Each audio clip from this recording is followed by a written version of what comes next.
आप सब जानना चाहते हैं कि मनोज भैया कैसे हैं, तो मैं आपको बताऊं कि मनोज भैया बिल्कुल ठीक हैं, बिल्कुल स्वस्थ हैं। मैं पूरा घटनाक्रम ही आपको बता देता हूं ताकि आपको कन्फ्यूजन ना रहे। शनिवार की रात को वो करनाल पहुंचे थे। एक्चुअली वो कानपुर आए थे और कानपुर से करनाल आए, और करनाल शनिवार को देर रात तक पहुंचे। फिर वहाँ उन्होंने खाना वाना खाया, और संडे की सुबह जब वो उठे तो शायद ठीक से ना सोने, नींद की वजह से या किसी और वजह से उनको थोड़ा पेट दर्द महसूस हुआ, सर दर्द महसूस हुआ, और डॉक्टर के पास ले जा रहे थे लोग। तब तक उनको 2-3 वॉमिटिंग हो गया, तो थोड़ा लोग घबरा गए। तो वहाँ डॉक्टर को दिखाया, जो फर्स्ट एड दिया जाना चाहिए वहाँ दिया गया। तो गैस का एसिडिटी समझ के दिया गया, और उसको उनको जो ज़्यादा आराम नहीं हुआ। लेकिन डॉक्टर ने ईसीजी निकाला, तब उनको लगा कि यार इनको थोड़ा अच्छी जगह दिखाना चाहिए, तो उन्होंने हॉस्पिटल में रेफ़र कर दिया। हॉस्पिटल में आए, और हॉस्पिटल में जब वो पहुँचे तो डॉक्टर को भी ईसीजी करके ऐसा लगा जैसे हार्ट से रिलेटेड कुछ प्रॉब्लम है। जैसे ही मनोज भैया को ऐसा पता चला, वो करनाल में थे, दिल्ली से करीब 165-70 किलोमीटर दूर है करनाल। तो उनका फ़ोन मेरे पास आया, मैं दिल्ली में था, और पिछले साल मेरे पिताजी को हार्ट से रिलेटेड कुछ इशू हुआ था, तो मैं उस पीड़ा से या उस दौर से गुजरा था। तो उनको लगा शायद चितरंजन सही आदमी हो सकता है। और सोचिए, एक आदमी जब मतलब परेशानी में हो या परेशान हो, और उसको अगर मेरी याद आए, तो ये तो मेरे लिए बहुत मतलब सच में मैं बहुत थैंकफुल था कि उन्होंने मुझे याद किया, वरना उनके साथ ऑलरेडी 4-5 लोग थे। तो उनका फ़ोन आया कि संजय तुम जितनी जल्दी हो आ जाओ करनाल।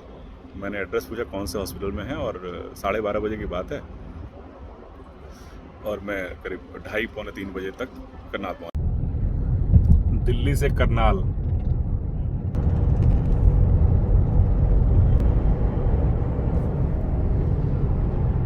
पहुँच गया था। मैं भी बेवकूफ़ आदमी, मैंने किसी को लिया और ना किसी से पूछा, और मैं एकदम से धड़ाधड़ गाड़ी में बैठा और चला आया। जब मैं आधे रास्ते में था, पहुंचा, तो बीवी को बताया कि मैं करनाल जा रहा हूँ। वो परेशान हो गई कि अकेले क्यों जा रहे हैं। खैर, मैं करनाल आ गया, और जब यहाँ आया, डॉक्टर से मिला, हॉस्पिटल में बात हुई। 2-3 यहाँ के मेरे जो कॉन्टैक्ट थे उन लोगों को फ़ोन किया। उन लोगों ने जो ट्रीटिंग डॉक्टर थे उनको फ़ोन किया, तो उन्होंने जो सिचुएशन बताई वो ये थी कि भाई उनको ईसीजी शुरुआत में थोड़ी ख़राब आई थी, और इस वजह से एडमिट किया गया है।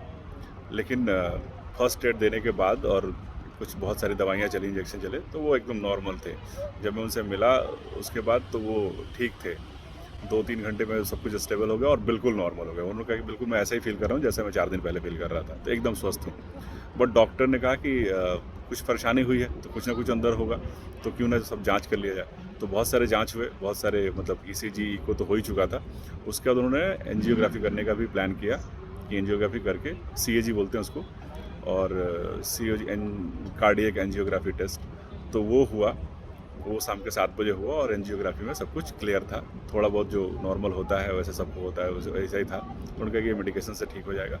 जो मतलब प्रॉब्लम थी वो डिज़ॉल्व हो गई है दवाइयों से, और आप इनको डिस्चार्ज करा के ले जा सकते हैं। लेकिन चूँकि 7 बज रहे थे, तो डॉक्टर ने कहा कि अगर आप एडमिट हैं ही, तो आप कल सुबह डिस्चार्ज कराइएगा।